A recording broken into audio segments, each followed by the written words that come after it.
आज की इस वीडियो में हम जानने वाले हैं कि ऑटोकैड होता क्या है।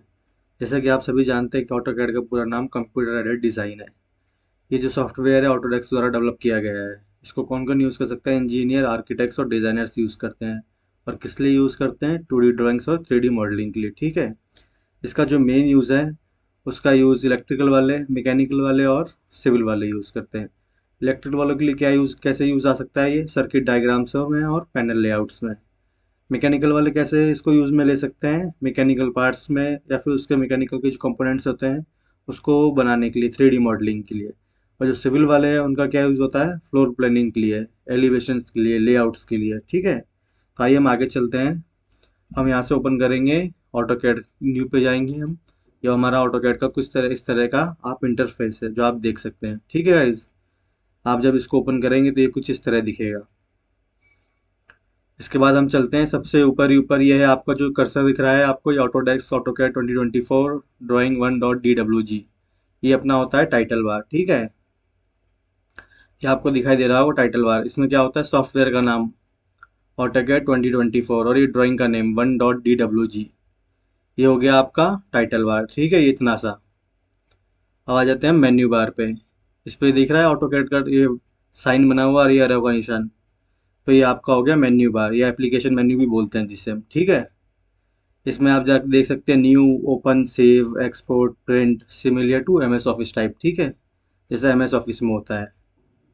अब आगे चलते हैं हम। यहाँ पे आप टेम्पलेट वगैरह, कोई भी ड्राइंग सेव करने के लिए या कोई भी ड्राइंग ओपन करनी है, आपको कोई न्यू ड्राइंग ओपन करनी है, उसके लिए यूज़ होता है। ठीक है।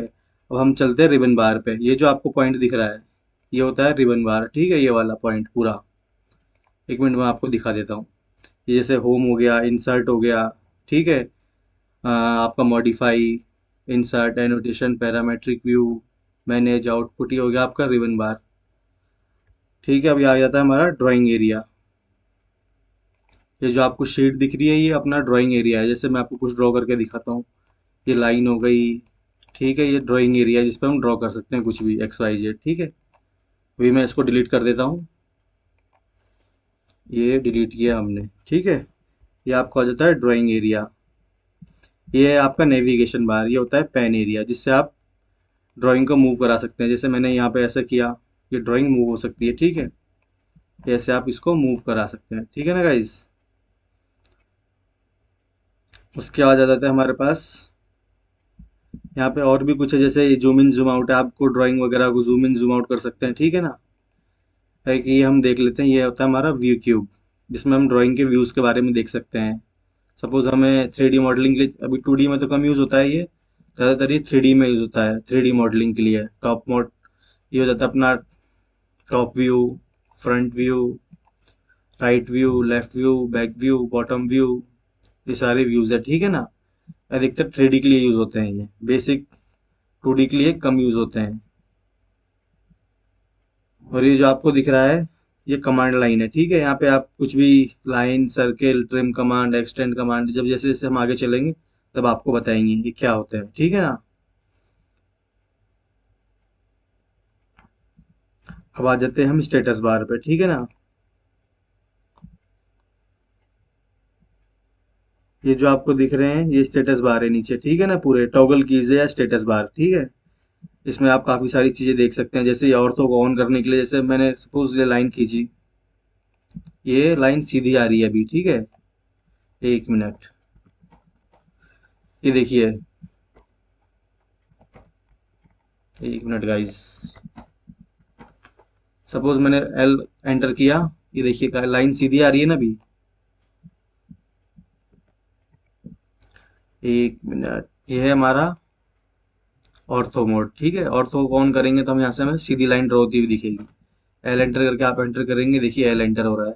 अगर जैसे मैं इसे बंद कर दूंगा तो हमारी लाइन जो है वो सीधी नहीं आएगी। देखिएगा आप, ये देखिए लाइन टेढ़ी हो रही है ना। ये देखिए, जैसे मैं F8 एंटर करूंगा ये शॉर्टकट के लिए, ऑर्थो को ऑन करने के लिए, देखिए लाइन सीधी आ जाएगी। ये देखिए 90 डिग्री। ये देखिए 90 डिग्री। ठीक है। ये होता है ऑर्थो के लिए। आगे चलते हैं हम। ये होता है स्नैप पॉइंट्स। स्नैप पॉइंट्स पकड़ता है इससे। ठीक है ना। इसको मैं ऑन कर देता हूँ। जैसे सपोज किया मैंने, लाइन एंटर किया, ये लाइन पॉइंट लिया, ठीक है ना।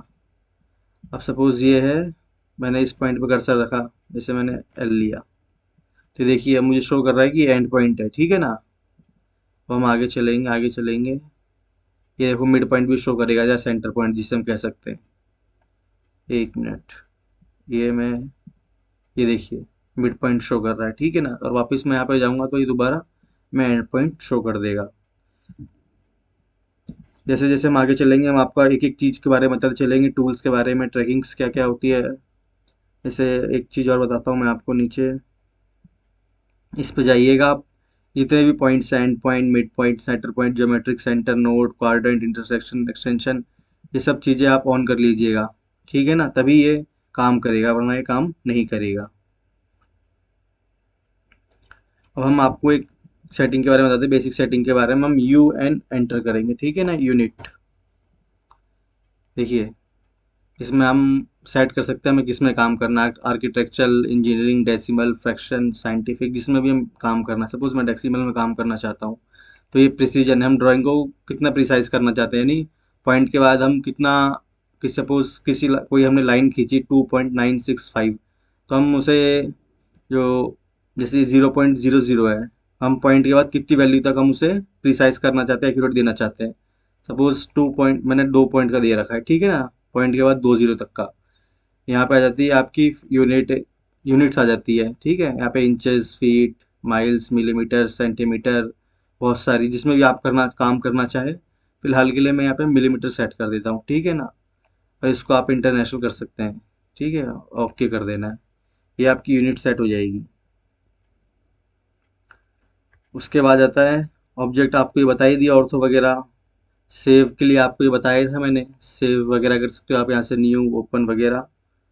तो बेसिक्स आज के लिए इतना ही, बेसिक सेट